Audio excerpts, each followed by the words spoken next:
It's time for Stepping Out with DLASHAY and street reporter Everett Anderson. Stepping Out, the show that encourages you to step out of the box of ordinary and into the extraordinary. Stepping out of the box into a life of liberty and rejuvenation. And now, here's your host of Stepping Out, DLASHAY. Welcome to Steppin' Out. I am your host, DLASHAY. Today we have a guest that talks about her struggle with being overweight was not only affecting her physically, but also weighing in on her emotionally and driving her to be promiscuous and ultimately an unwanted pregnancy. Today, she will share with us how she turned tragedy into triumph in her new book titled, I'm Not That Girl. Please help me welcome author and mother, Miss Natasha Crook. Hello. Hello. How you doing? I'm good. How are you? Doing great. You look beautiful. Thank you. So listen, tell us how you got to this point where you're talking about, I'm not that girl. I got to that point from being somebody that I was. I'm not her anymore. So the title, I'm Not That Girl, was based on somebody who did things to validate who she was. She didn't know her worth. She used men to validate who she was. She used men to feel that she was pretty. Not only men, she used food. So it was just a struggle until she found out who she was. She had to go through everything she went through to be able to write that book. So tell us how you got to your breaking point before you got to your successful moment. My breaking point, I got pregnant. And I got pregnant by somebody else's boyfriend. And at that time, as going through the time of being pregnant, I was 11 weeks. And I just woke up and was like, I can't have this baby. I'm a single mother already of 2 kids. I can't have another baby by somebody who doesn't belong to me. And I just want to go do it again. Instead of walking out on faith and just saying, okay, you can still do it and have it and be okay, I just decided to not have it and take control of my life. And Right. That's what I do. So growing up, you always had a issue and struggle with your weight. On my mom's side, I'm probably the heaviest one. Well, I am. I always have been. Okay. No. Does obesity, does it run in the family? Not on my mom's side. On my father's side, it's overweight, but it's not actual at my size. Okay. I say probably the biggest, probably like a 15, 16. Okay. My father died. He was a little overweight. He went to a diabetic coma.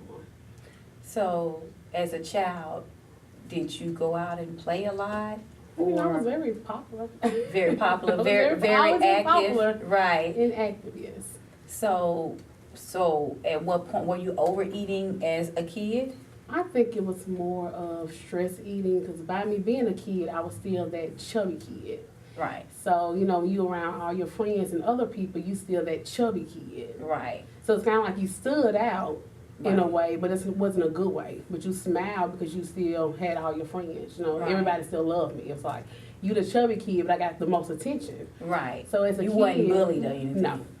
No, you can talk about me, but I'll talk about you back. Get that right, girl. I wasn't that kid. Right. I wasn't I hid it well. I wasn't the kid who was overweight and was sad that you would know she was sad. Right. So looking back now at yourself as a young girl, teenager, is there any point that you can say where you see, trouble started in your life? It seemed that at this point I started being a troubled teen or a troubled adolescent. I would say when I moved out on my own at 19, after I had my first kid, I was grown. And that's when I think my mistakes really started hitting it. Because I didn't have nobody to answer to. I didn't have to sneak. So it was like my house, my home. I could do what I want to do whenever I wanted to do it. And I have nobody to answer to. I didn't have to hide anything. And I could still keep it a secret. Right. So I could still be that person at night and that lovely person during the day. So it was almost like an internal battle within that you had going on with you that nobody Absolutely. knew about. Absolutely. When I wrote that book, people was like, are you serious? Did you really go through that? Went through it. Because I'm like, you can't help me. Not like it's a point that you feel that you can't get the help. It's something I have dealt with for so long, and I had a way of hiding it. So if I did tell you, you probably wouldn't believe me. Because I could hide it. I could still smile even when the pain was there. Right. So during this time or this process, do you feel that you hid it so well that maybe you hid the issues from yourself? Oh, yes. Absolutely. I hid it to sometimes when I was writing, I was like, did I really do that?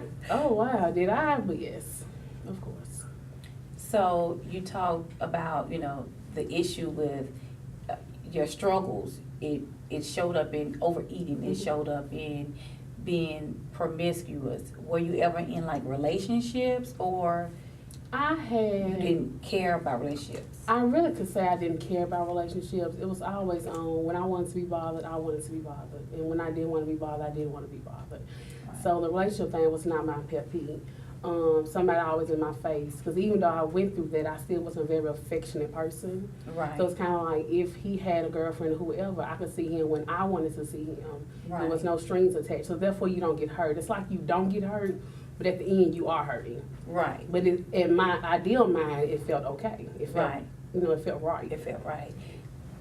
You typically don't get women that will admit that, you know, I was a woman that messed with a guy that had a woman. Most of the time, many women do it, but they won't be honest, you know, about it. And it's, I guess maybe that shame, or, you know, they want to put up their image and facade. So I just think it's awesome that you can come clean and just basically say, yeah, you know, I'm that girl, you know, because it's a lot of people that may be watching the show that can identify with being that, what we call the side chick. Right. You know, understand that.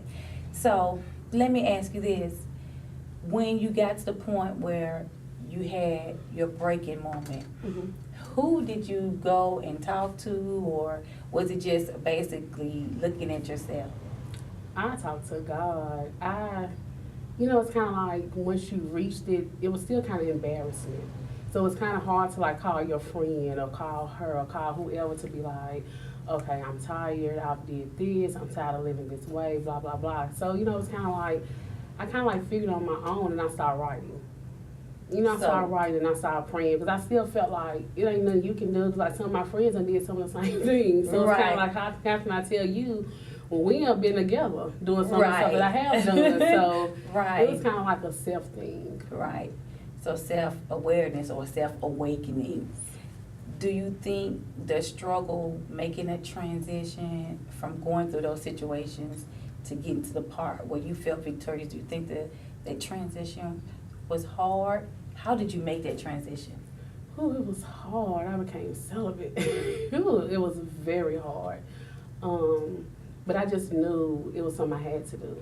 It comes to the point that even the side chick or even a person who has the husband or boyfriend and he's not there, you get tired of being alone. So it's like, even though I'm doing this, when I wake up, I'm still by myself.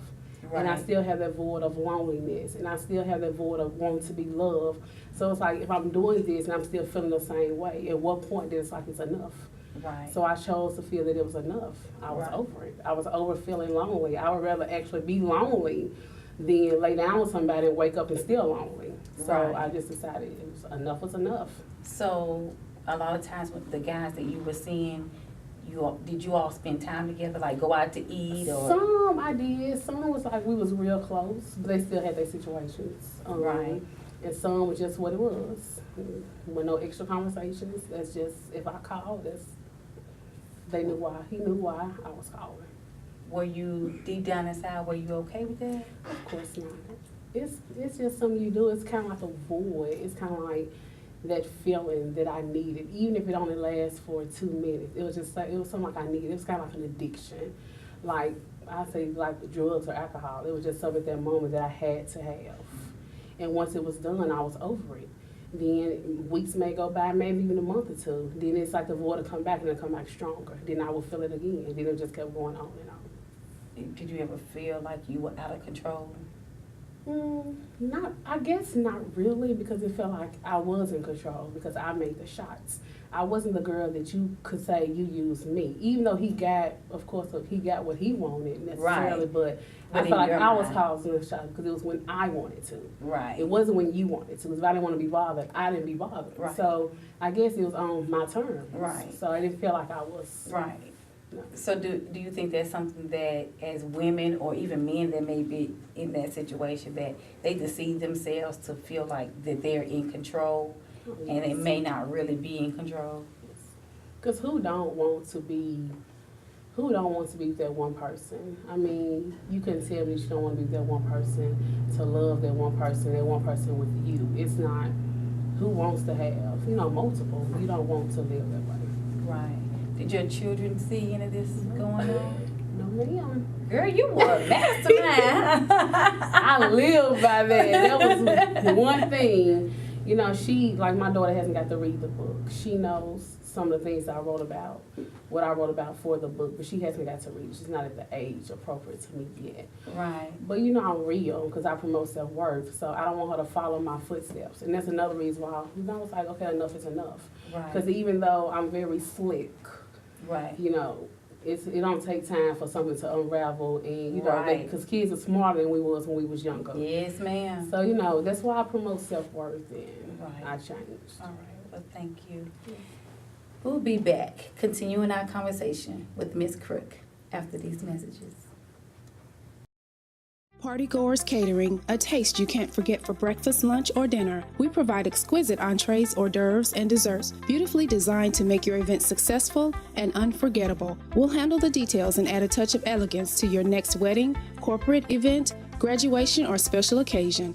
Our wide selection of menu choices will leave you wanting for nothing. Partygoers Catering. We travel. Call us today at 615-419-1879 or visit partygoerscatering.com. Choose Venue 109 for your next event. Our #1 priority is to fulfill our customers' vision, a virtual blank canvas. Venue 109 can be transformed to meet the requirements of your event. Whether you're having a corporate gathering, wedding, or birthday party, we also offer catering. Venue 109 is located in North Nashville, across from Rivergate Mall. Give us a call at 615-999-6528 or visit us at www.venue109.com. We live in a world where no one wants to be a loser. But what happens when losing means winning? What are we referring to, you ask? We are talking about inches. Yes, losing inches and shaping your body. The Stepping Out Transformation Project of 2014 is being led by the talk show host and author DLASHAY and Miss Monica McLaurin. We invite you to join our team as we get healthy and shed off inches off our waist, our hips, arms, and every area that fat likes to tuck in and take up residence. It's time to file an eviction notice on the unhealthy areas of your life and build a new, healthier you. Are you ready? You can do it. Start making the transformation today by liking us on Facebook, visiting our website, and emailing us pictures at steppingouttalkshow@gmail.com. We are stepping out in 2014 to be healthier because we know that as we lose weight, we are winners. My name is Vince Dixie, and I work with Bail You Out Bonding. When you're in jail and you need someone to listen to your story, we are the caring and compassionate bondsmen that you can trust. Here at Bail You Out, we do nationwide bonding. We have late night, overnight bond because we're open 24 hours a day, 7 days a week. We accept major credit cards and cash, and we're here to serve the public. Here at Bail You Out, C-Wiz, Mayhew, and Vince are here to bail you out.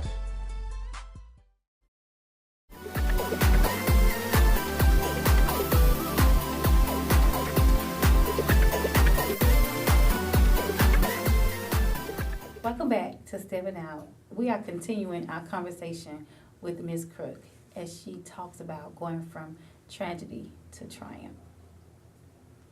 So, Miss Natasha, in this book titled, I'm Not That Girl, how did you come up with that title?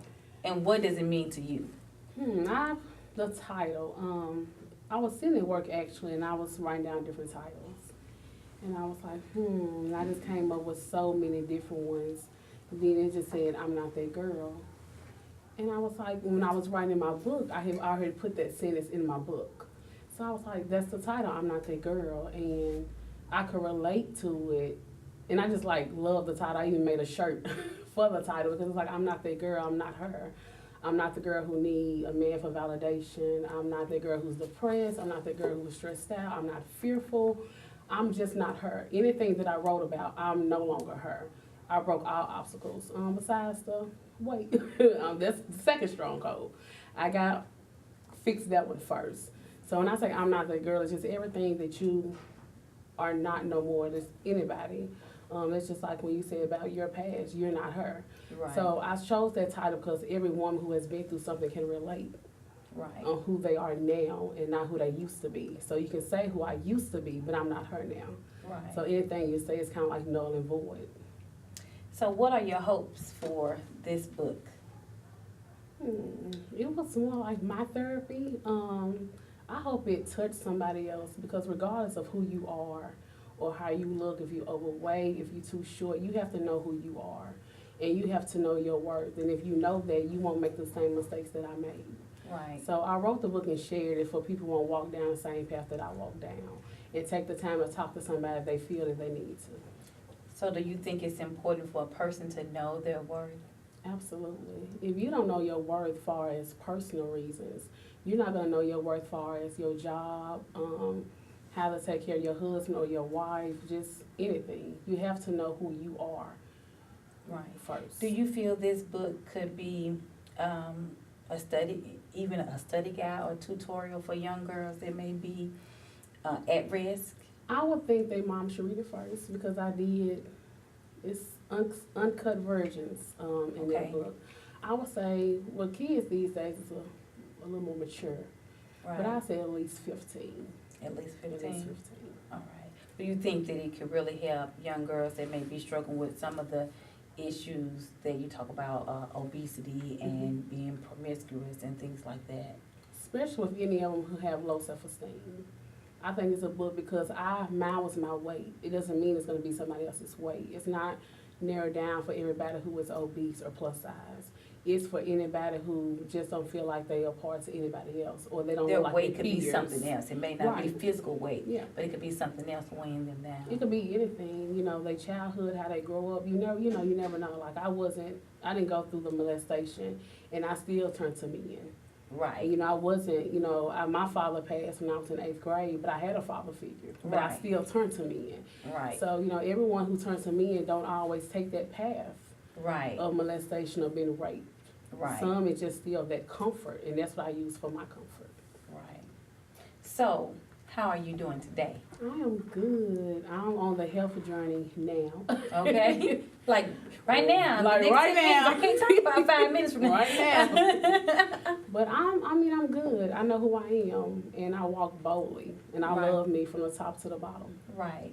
So, Well, you're beautiful. thank you. So, is it important for you every day to encourage yourself? Is that how you make it every day, saying things of encouragement or motivation for I yourself? think my motivations come with helping other people, like the people who has got the book and let other people read it, or when somebody going through, just taking the time to just say a few words to them. Right. So I think when I know I'm uplifting other people, it encourages me more because if I'm promoting self-worth, then I have to walk in that light. Right. Right. So, you have to be what you talk about. Right. So you said writing was therapeutic for you. Yes. That's how you got to your point of healing. Did you have anyone encouraging you to publish what you had written? When I started, I had made up my mind I'm going to write it. And, my mom was like, and, today I said, I don't think she's read it. Right. And it was like, I'm going to write it and I'm going to push. What is it about? I was like, what about your life? She don't know. Right. So many people was naive, so she didn't know. But I was like, I'm going to publish this is going to help somebody. And she was like, but everybody's business is not everybody's business. Right. She's like, your business is your business. Some stuff you don't tell. Right. And I was like, I understand some stuff I didn't tell, believe it or not. Right. It has its moments in the book, but I didn't tell everything. I read it though, girl. Woo, sweet Jesus. Some stuff I took to the grave. Some stuff will go to the grave with me. But Some things go to the cross with Jesus. absolutely. Trust me. We taking a whole lot of stuff to them. But, yes. So, it's each his own. Right. I felt it. When you over something, you're not ashamed. So it is what it is. That's when the Bible talks about he whom the Son set free is free indeed. So you feel as if you're free indeed. I am free. You can judge and criticize. I'm just going Right. to smile Right. and try not to get smart. But Right. That's another thing you're working on. Right. But, Right. to me, it's who I was. I'm not ashamed. So. Right. Right. So I think it's awesome that you can talk about that's where I've been, but this is who I am now. That who you've seen in the past, or even what I'm struggling with now with the weight. I'm not her. I may be in a physically obese body now, but I'm not that girl. You know, I'm struggling and pushing and pressing every day to be more and more healthy. You know, I think that is an awesome story. If someone wanted to contact you about doing maybe a workshop, a seminar, or motivational speaking, or to purchase the book, how can they contact you? Through your email or however? My email is ncrook81@gmail.com. The book is actually on Amazon, but you have to have a Kindle for downloading. Okay. So if they want to get a physical copy? They can email me, or Facebook is under my name, Natasha Crook. Instagram is I'm Still Not That Girl. I'm Still Not That Girl. Still Not That Girl. Okay. Do you have a P.O. box? No. Okay. So, hey, inbox her on Facebook, and she will be glad to mail you a copy of the book. What is the purchase price of the book? The purchase price is $10. Well, thank you. locally. Locally? 15 if I have to ship it. Yeah, I understand. Purchase the book, I Am Not That Girl by Miss Natasha Crook. Thank you for coming today and telling your story. And I read the book and I have thoroughly enjoyed it. I'm waiting on the second version of, what's the name of the book you're working on now? I haven't got a name. It doesn't have a title. It's not title about yet? me. It doesn't have a title. Oh, okay. Well, you're just going to get your collection of books then. All right. Well, thank you so much for joining us. Choose Venue 109 for your next event. Our #1 priority is to fulfill our customers' vision, a virtual blank canvas. Venue 109 can be transformed to meet the requirements of your event. Whether you're having a corporate gathering, wedding, or birthday party, we also offer catering. Venue 109 is located in North Nashville, across from Rivergate Mall. Give us a call at 615-999-6528 or visit us at www.venue109.com. My name is Vince Dixie, and I work with Bail You Out Bonding. When you're in jail and you need someone to listen to your story, we are the caring and compassionate bondsmen that you can trust. Here at Bail You Out, we do nationwide bonding. We have late night, overnight bonds because we're open 24 hours a day, 7 days a week. We accept major credit cards and cash, and we're here to serve the public. Here at Bail You Out, C-Wiz, Mayhew, and Vince are here to bail you out.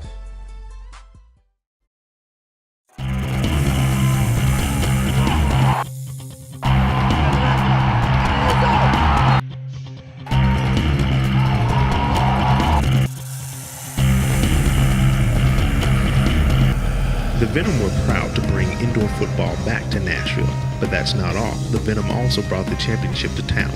Join the Venom as they try to make it back-to-back championships in 2015. Season tickets on sale at 615-223-1272. Partygoers Catering, a taste you can't forget for breakfast, lunch, or dinner. We provide exquisite entrees, hors d'oeuvres, and desserts, beautifully designed to make your event successful and unforgettable. We'll handle the details and add a touch of elegance to your next wedding, corporate event, graduation, or special occasion. Our wide selection of menu choices will leave you wanting for nothing. Partygoers Catering. We travel. Call us today at 615-419-1879 or visit partygoerscatering.com.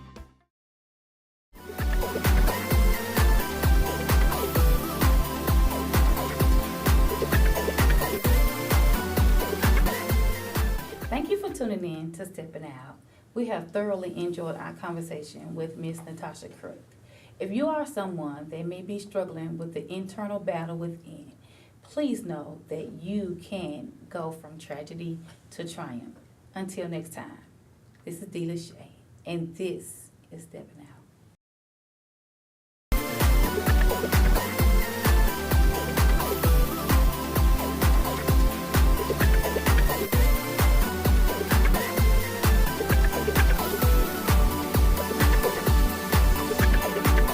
It's time for Stepping Out with DLASHAY and street reporter Everett Anderson. Stepping Out, the show that encourages you to step out of the box of ordinary and into the extraordinary. Stepping out of the box into a life of liberty and rejuvenation. And now, here's your host of Stepping Out, DLASHAY. Please help me welcome Miss Tiffany Love. Hello, how are you? I'm doing fine. How are you? Ecstatic to be here. Thank you. Thank you. So let me ask you, what made you become an advocate for bullies? If there is anyone that may feel like they can't do anything or they're not qualified, or because of their past they're not qualified to reach their goals and dreams, don't let the doubt that you have in your head stop you from going forward, because I'm one that can honestly say that as a kid living in the projects and running home, dodging bullets when we get off the bus, and running home because kids want to fight you, and just all of those things. If you would have asked me as a kid back then, could I or would I be hosting a television show, I would honestly say no. That was the farthest thing from my mind.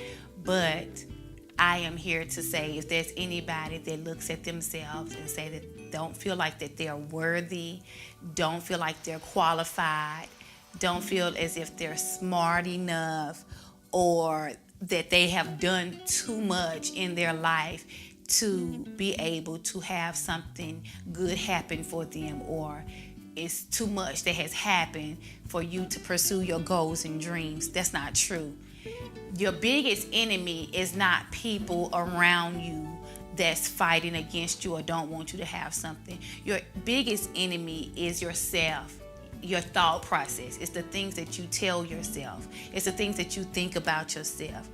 Once you get past the point of doubting yourself and having those uncertainties in your own mind, there's such a broad range of opportunities for you. Then you can have people around you of the like mindset of where you're trying to go. You can have that positive energy around you, but it first starts battling the things and the thoughts that you have in your own mind.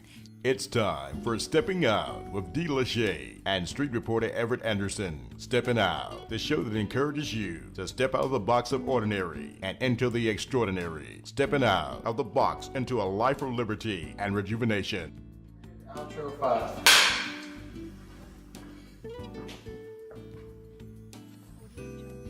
Welcome back to Steppin' Out.